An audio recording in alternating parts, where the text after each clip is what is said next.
Assalamu alaikum, my dear members. After very long, today I am here with your new topic जो है shielding effect.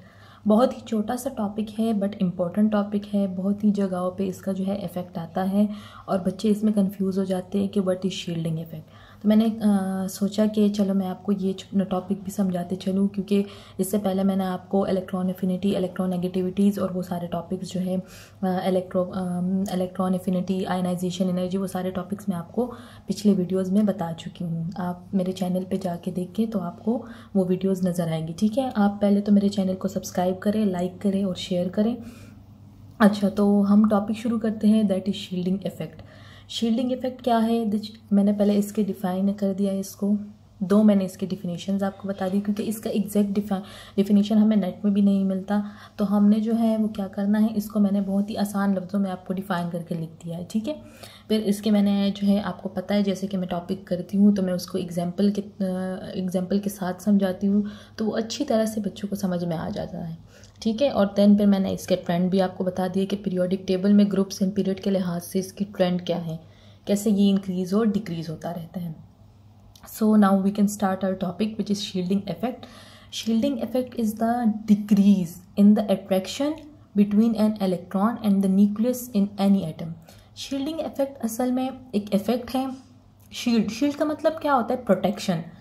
कोई भी चीज़ को हम शील्ड करें, प्रोटेक्ट करें। ठीक है, तो इसमें क्या होता है, इसमें ये होता है कि इलेक्ट्रॉन्स जो है, अंदर के इलेक्ट्रॉन जो होते हैं, वो एटम के अंदर के इलेक्ट्रॉन जो होते हैं ना, तो वो बाहर के इलेक्ट्रॉन जो कि आउटर मोस्ट इलेक्ट्रॉन हैं, तो उनको क्या करते हैं, न्यूक्लियस के इफेक्ट से शील्ड करते हैं, मतलब प्रोटेक्ट करते हैं।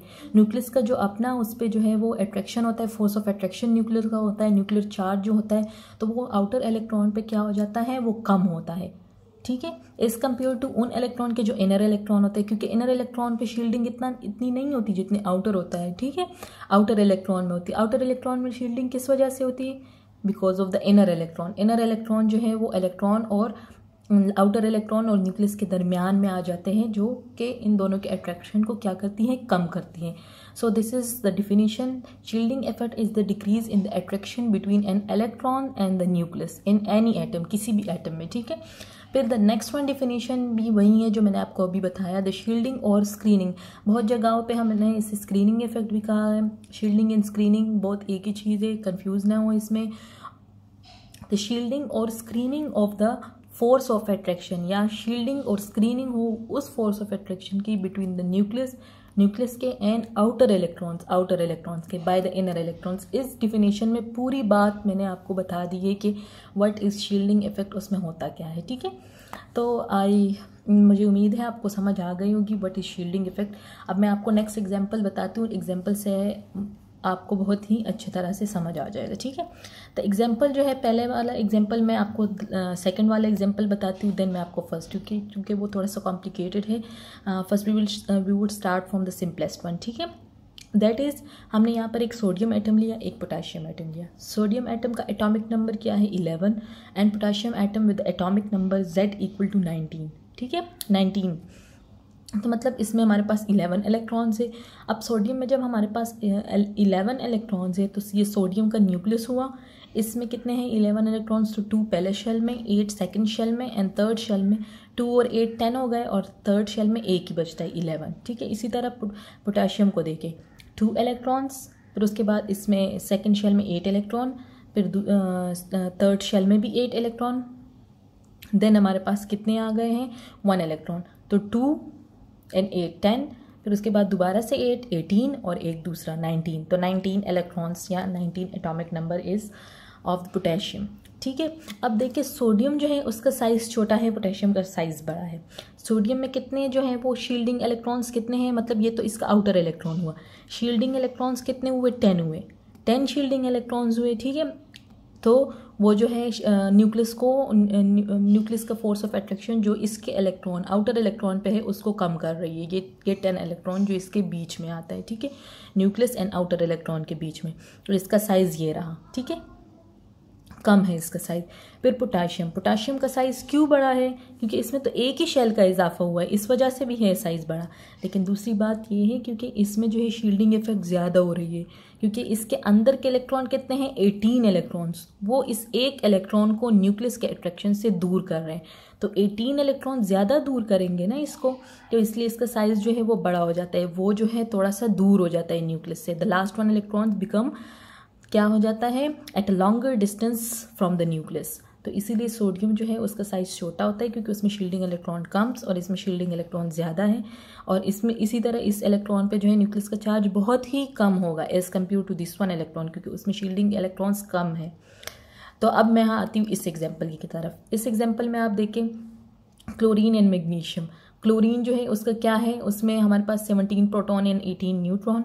इसी तरह मैग्नीशियम में 12 प्रोटॉन एंड 12 न्यूट्रॉन। इसमें इसी तरह इसके पहले नंबर शेल में 2 electron, the second shell contains 8 electron and the third shell contain how many electrons 7 electron. ठीक है, इसी तरह इसमें भी जो है फर्स्ट वन शेल जो है 2 इलेक्ट्रॉन, द सेकंड वन जो है 8 electron and third one contain 2 electron. इसमें क्या होता है, इसमें हमने जो है मैक्सिमम इलेक्ट्रॉन्स इसमें कितने थे, जैसे इसके 17 प्रोटॉन है तो इलेक्ट्रॉन्स भी 17 होंगे। अब 17 इलेक्ट्रॉन, उसमें शील्डिंग इलेक्ट्रॉन कितने हैं, उसमें 2 ये वाले हुए और 8 ये वाले हुए, 10 हुए ना, क्योंकि लास्ट वाले तो हम वो तो शील्डिंग हो रही है ना उसकी, तो उसको काउंट नहीं करेंगे। तो 10 इलेक्ट्रॉन हुए और इनको जो है हम आउटर मोस्ट इलेक्ट्रॉन कहेंगे जिसकी शील्डिंग हो रही होती है। तो वो 17 टोटल इलेक्ट्रॉन्स है, उसमें से हमने 10 जो कि शील्ड कर रहे हैं वो माइनस करेंगे, प्लस 7 बचता है। ठीक है, तो ये 7 इलेक्ट्रॉन जो है वो न्यूक्लियस तो इसको पुल करता है, ठीक है, न्यूक्लियस उसको पुल करता है, लेकिन इतने जो है ये इलेक्ट्रॉन जो इसके बीच के इलेक्ट्रॉन्स है वो इतना जोर नहीं लगा पाते, तो इसलिए इसकी जो है थोड़ी बहुत जो है रेडियाई इसकी जो है वो स्मॉलर हो जाती है। रेडियाई किसको कहते हैं, मतलब न्यूक्लियस और आउटर इलेक्ट्रॉन्स के बीच का डिस्टेंस, ठीक है, तो वो कम हो जाती है, मतलब साइज़ छोटा होता है। अब इसमें देखें, इसमें जो है हमारे पास मैग्नीशियम में हमारे पास कितने हैं 2 electrons in the inner one and 8 electron in the second one, वहीं 10 हुए हमारे पास टोटल इलेक्ट्रॉन। हमारे पास 12 प्रोटॉन है तो 12 इलेक्ट्रॉन्स भी होंगे, उसमें से हमने 10 को माइनस किया क्योंकि इनर इलेक्ट्रॉन हमारे पास 10 है तो +2। तो यहाँ पर सिर्फ 2 ही इलेक्ट्रॉन है जो कि जिसके ऊपर क्या हो जाता है, इन इलेक्ट्रॉन्स का क्या होता है, शील्डिंग इफेक्ट करते हैं। तो ये इलेक्ट्रॉन ज़्यादा है ना, तो वो ज़्यादा शील्डिंग इफेक्ट करेंगे। सिर्फ 2 इलेक्ट्रॉन्स है और अंदर के इलेक्ट्रॉन 10 है तो उनकी शील्डिंग इफेक्ट ज़्यादा होगी, वो ज़्यादा न्यूक्लियस को क्या करेंगे, फोर्स न्यूक्लियस और इन इलेक्ट्रॉन के दरमियान फोर्स ऑफ अट्रैक्शन को कम करेंगे। तो इसी तरह ये इलेक्ट्रॉन दूर होते चले जाएंगे न्यूक्लियस से, इसका साइज़ बड़ा होता जाएगा। इसी तरह इसमें भी ये है, लेकिन इसके आउटर इलेक्ट्रॉन ज़्यादा है तो इस वजह से वो इतना फोर्स नहीं अप्लाई कर पाएंगे जितना ये 2 इलेक्ट्रॉन्स कर पा रहे हैं, ठीक है, जितना वो 2 इलेक्ट्रॉन्स पे कर रहे हैं, क्योंकि 2 इलेक्ट्रॉन्स कम है और 7 ज़्यादा है। तो this one is the second example. फिर हम आ जाते हैं ट्रेंड्स की तरफ। ट्रेंड्स में हमारे पास क्या है कि एटॉमिक नंबर जो है is directly proportional to the shielding effect. Atomic numbers और साइज़ एक ही जैसा होता है, जैसे एटॉमिक नंबर ज़्यादा हो रहा है तो साइज़ भी ज़्यादा हो रहा है, तो वो भी डायरेक्टली प्रोपोर्शनल शील्डिंग इफेक्ट के।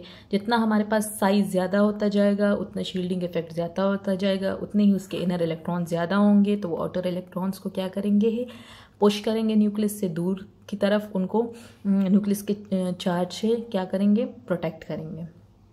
अब ग्रुप्स में हमारे पास क्या है, इंक्रीज डाउन द ग्रुप। जैसे कि ग्रुप्स में साइज इंक्रीज होता जाता है, इलेक्ट्रॉन्स इनर इलेक्ट्रॉन्स इंक्रीज होते जाते हैं, जैसे हम डाउन द ग्रुप जाए तो इसी तरह उनका शील्डिंग इफेक्ट भी ज़्यादा होगा। इसी तरह पीरियड में जो है हम क्या है, लेफ़्ट टू राइट जाते जाएंगे तो साइज़ कम होता जाता है, ठीक है, जितना साइज़ कम होगा उतने उसमें शील्डिंग इलेक्ट्रॉन कम होते जाएंगे, इनर इलेक्ट्रॉन जिसको हम शील्डिंग इलेक्ट्रॉन भी कहते हैं, तो वो क्या होंगे, वो कम होते जाएंगे एंड शील्डिंग इफेक्ट कम होता जाएगा। So this one is a topic जो कि बहुत ही शॉर्ट सा टॉपिक है और आपको समझना ज़रूरी है, तो मैंने आपको इस टॉपिक के बारे में बता दिया है एंड आई होप सो कि आपको अच्छी तरह समझ आ गया होगा। जो भी क्वेश्चन है आप मुझे काइंडली कमेंट्स में पूछ सकते हैं और मेरे चैनल को सब्सक्राइब करें, लाइक करें, शेयर करें एंड बेल का आइकन प्रेस करें। अल्लाह हाफिज़। नेक्स्ट वीडियो में मैं आपके साथ एक नए टॉपिक के साथ आऊँगी। टिल देन अल्लाह हाफिज़।